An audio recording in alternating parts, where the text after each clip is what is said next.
नमस्कार, मैं अमर खान। कैसे हैं आप सब? मुझे उम्मीद है आप और आपका परिवार खुश होगा, तंदुरुस्त होगा।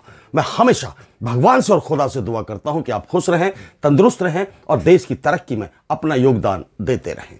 आज हम बात करते हैं देश में तैनात, अपने अपने पद पर तैनात दो बड़े अफसर, डीसीपी और डीएसपी रैंक के अधिकारियों की बात करते हैं।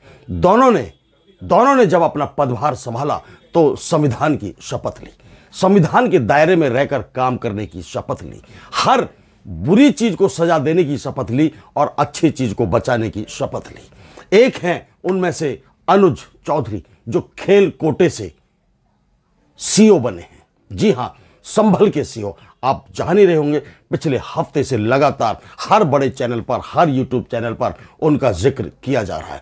बयानवीर है, बड़ा बयान उन्होंने दिया है रमजान और होली को लेकर, जुमे की नमाज और होली को लेकर जो बयान दिया है, चारों तरफ वो चर्चा का विषय बना हुआ है।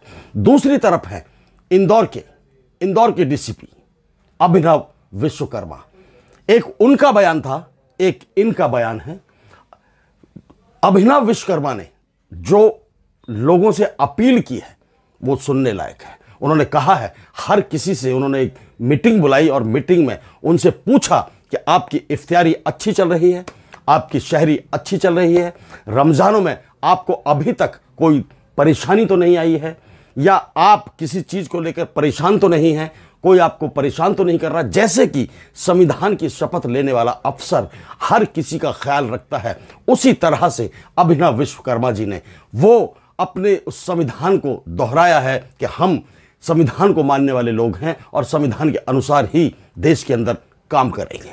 उन्होंने हर तरीके से जो बवाल मचा हुआ है, जो एक डर फैला रखा है लोगों ने, राजनेताओं ने, और यहां तक कि अब तो प्रशासन के लोगों ने भी, अनुज चौधरी जैसे अफसर ने इस डर को भयंकर बवंडर मचा दिया है।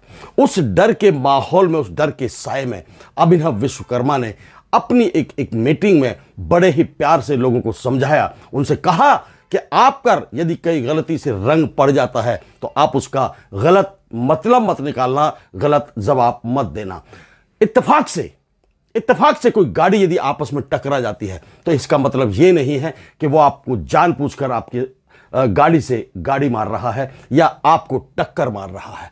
इत्तेफाक से यदि कोई रास्ते में आते हुए, चलते हुए किसी से कुछ ना किसी बात पर बहसबाजी हो जाती है तो उस बहसबाजी को आप एक कहासुनी कर एक आपस की डिस्कस समझकर भूल जाना और तसल्ली से आप अपनी नमाज पढ़ना और ये अपनी होली मनाएंगे। बड़ा ही खूबसूरत संदेश अभिनव विश्वकर्मा ने दिया है।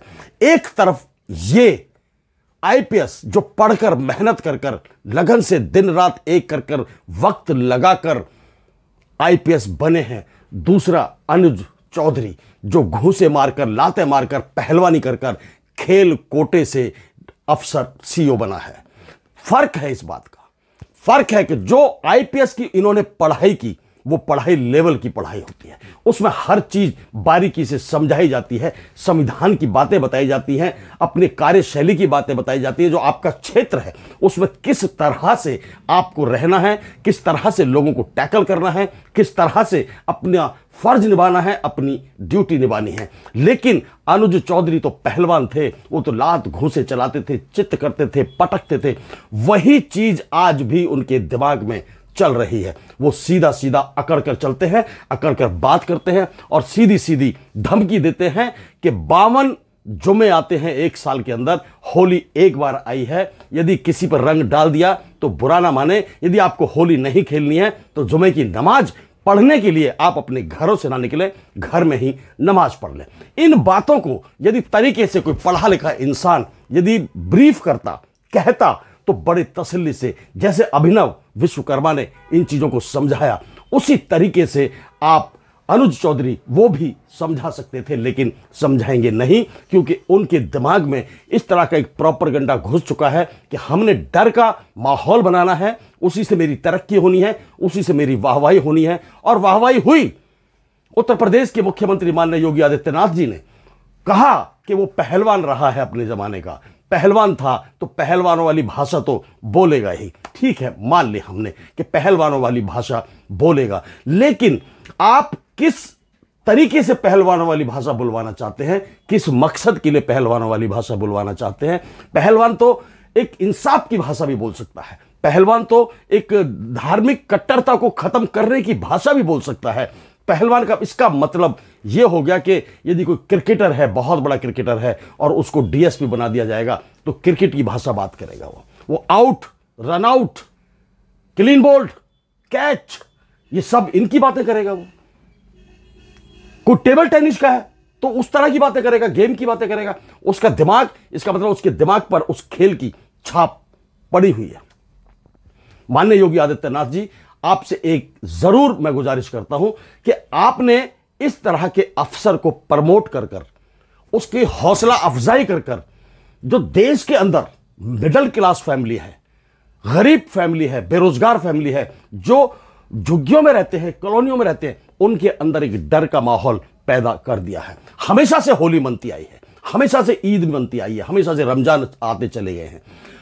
कभी ऐसा डर का माहौल नहीं था। यदि ये बातें नहीं होती तो बड़े आराम से होली भी मनती और बड़े आराम से ईद भी मनती। लेकिन प्रोत्साहन दिया जा रहा है गलत चीजों को, प्रोत्साहन दिया जा रहा है एक डर को, डर का माहौल जो सबके अंदर बनाया हुआ है, वो देश के लिए, समाज के लिए और हम सब के लिए मुझे लगता है कि खतरा साबित हो सकता है।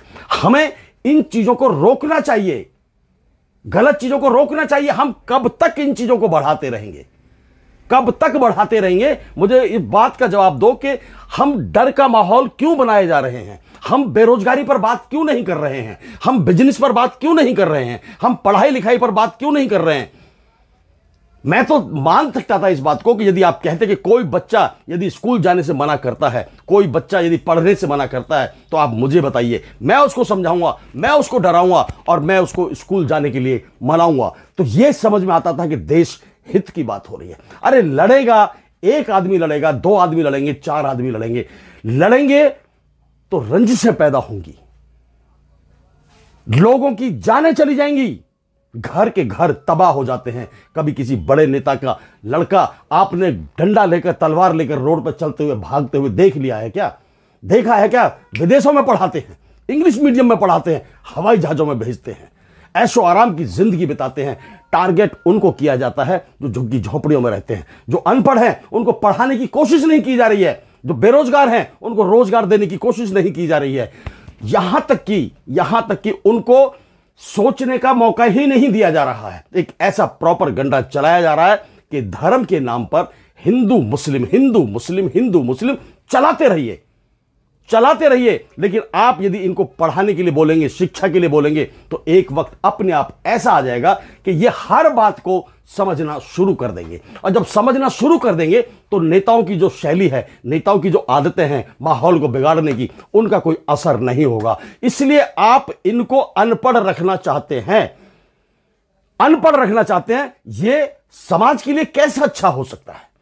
किसी देश को मजबूत बनाने के लिए यह चीज कैसे अच्छी हो सकती है कि हमारा मैक्सिमम समाज जो है अनपढ़ हो, पढ़ा लिखा ना हो? कैसे हम इस बात को एक्सेप्ट कर सकते हैं? कैसे इंजीनियर बनेंगे, कैसे आईपीएस बनेंगे, कैसे डॉक्टर बनेंगे?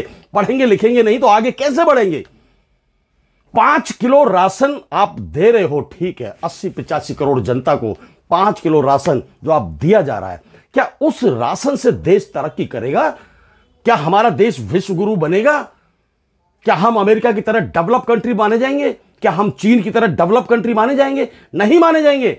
वहां हर बच्चा शिक्षित है, शिक्षा पर जोर दिया जाता है, फीस सरकारें भरती हैं, मेडिकल का खर्चा सरकारें उठाती हैं। हमारे यहां तो अस्पताल को खर्चा उठाते उठाते घर के घर तबाह हो जाते हैं। लेकिन हमारे नेता भड़काने में लगे हुए हैं कि वो वहां से निकलता है और रंग डाल देना, यदि निकलता है तो डाल देना, तब आप माने जाओगे हां एक धर्म के कट्टर इंसान हो। चाहे उसमें आपकी लड़ाई हो जाए, चाहे आपका झगड़ा हो जाए, चाहे किसी की मौत हो जाए, इन चीजों से नेताओं को कोई फर्क पड़ने वाला नहीं है। मैं आप सबसे, मैं कल भी अपील की थी और आज भी अपील करता हूं कि आप इन चीजों को समझने की कोशिश करिए। वो अपना रोजगार चला रहे हैं नेता लोग, वो अपना बिजनेस बना रहे हैं, वो अपनी सीट पक्की कर रहे हैं, वो अपनी ताकत बना रहे हैं। 10-10, 20-20 गाड़ियां उनके लाव लश्कर उनके साथ चलता है, 10-20-50 पुलिसकर्मी उनके साथ चलते हैं, सुरक्षा में चलते हैं, उनमें और आप में जमीन आसमान का फर्क है। तो ये हम आम जनता इस बात को समझने की कोशिश क्यों नहीं करती है कि हम इनकी बातों में ना आकर अपने गिरेबान में झांकें और ये देखें कि हम कहां कमजोर हैं, हम क्यों आगे नहीं बढ़ पा रहे हैं। शिक्षा के कारण नहीं बढ़ पा रहे हैं, मेडिकल के कारण नहीं बढ़ पा रहे हैं, संगत के कारण नहीं बढ़ पा रहे हैं, अपनी आदतों के कारण नहीं बढ़ पा रहे हैं।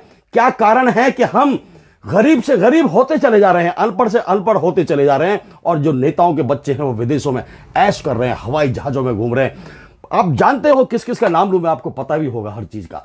तो आप अपने परिवार के मुखिया हैं, आपके कंधों पर अपने परिवार की जिम्मेदारी है। उस जिम्मेदारी को कैसे निभाना है वो आपको देखना है। ये कोई नहीं आएगा। एक आदमी यदि आपके घर में से झगड़ों में मारा जाता है तो 5-10 लाख रुपए मान लीजिए सरकार दे भी देती है, तो सारी जिंदगी क्या उस इंसान की कमी पूरी हो पाएगी? वो दर्द जो मां के दिल में है, जो वो दर्द जो बेटी के दिल में है, वो दर्द जो बीवी के दिल में है, क्या उसकी भरपाई हो पाएगी? नहीं हो पाएगी। इसलिए आपको समझना जरूरी है, हमको समझना जरूरी है, माहौल को पॉजिटिव बनाना जरूरी है। 10 से 12 साल हो चुके हैं, माहौल खराब किया जा रहा है। अब आप देख लीजिए, इस माहौल खराब करने की वजह से जितने लोग बर्बाद हुए, क्या उनको उठाने कोई जा रहा है? क्या उनके बच्चों को पढ़ाने कोई जा रहा है? क्या उनके घर को घर बनाकर कोई बंगला उनको खरीद कर दे रहा है? क्या नहीं देगा कोई नहीं देगा। खुद पे खुद आपको करना पड़ेगा। अपने बच्चों की परवरिश, अच्छी परवरिश, पढ़ाई लिखाई, मेडिकल, अच्छी जो भी सुविधा है वो सिर्फ आपको देनी है। तो इसलिए माहौल को बनाइए। जिसको होली खेलनी है वो होली खेले, जिसको नमाज पढ़नी है वो नमाज पढ़े, जिसको गले मिलना है वो गले मिले, यदि नहीं करना है तो ना करे। हम अपने दिमाग में सनक पाल कर ना बैठे, एक टीस पाल कर ना बैठे कि इंतजार ना करें किसी को गुलाल लेकर, पत्थर लेकर के वो निकलने वाला है। वो जैसे ही निकलेगा पत्थर मार देंगे उस पर, जैसे ही निकलेगा गुलाल मार देंगे उस पर। उससे किसी का नुकसान नहीं होगा तो सिर्फ और सिर्फ हमारा और आपका, समाज का नुकसान होगा। नेताओं का आज तक कोई नुकसान होता हुआ हमने देखा नहीं है।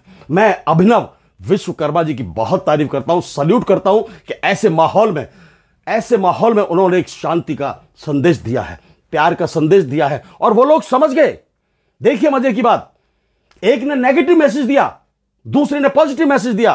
पॉजिटिव मैसेज पूरी तरह से लोगों को समझ आ गया, एक पक्ष के लोगों को भी और दूसरे पक्ष के लोगों को भी। और जो नेगेटिव मैसेज था वो भी पूरी तरह से समझ आया, लेकिन नेगेटिव पक्ष में समझ आया। लोगों के अंदर डर पैदा हो गया, भय पैदा हो गया कि हाय, ऐसा ना हो कि हम गुलाल लगाने जाएं वो हमें मार दे, ऐसा ना हो कि हम घर से निकलें वो हमें मार दे। एक माहौल क्रिएट हो गया दोनों समुदायों के बीच। इस माहौल से बचिए, इन भावनाओं, इन ये जो बयानबाजी है इनसे बचिए। अपना दिमाग लगाइए, अपनी सोच लगाइए, अपने परिवार को देखिए, बच्चों को देखिए, उसके बाद कोई कदम उठाइए। आप कल होली है, होली की मेरी तरफ से, मेरे परिवार की तरफ से आप सबको, आपको, आपके परिवार को, पूरे देशवासियों को होली की बधाई और शुभकामनाएं।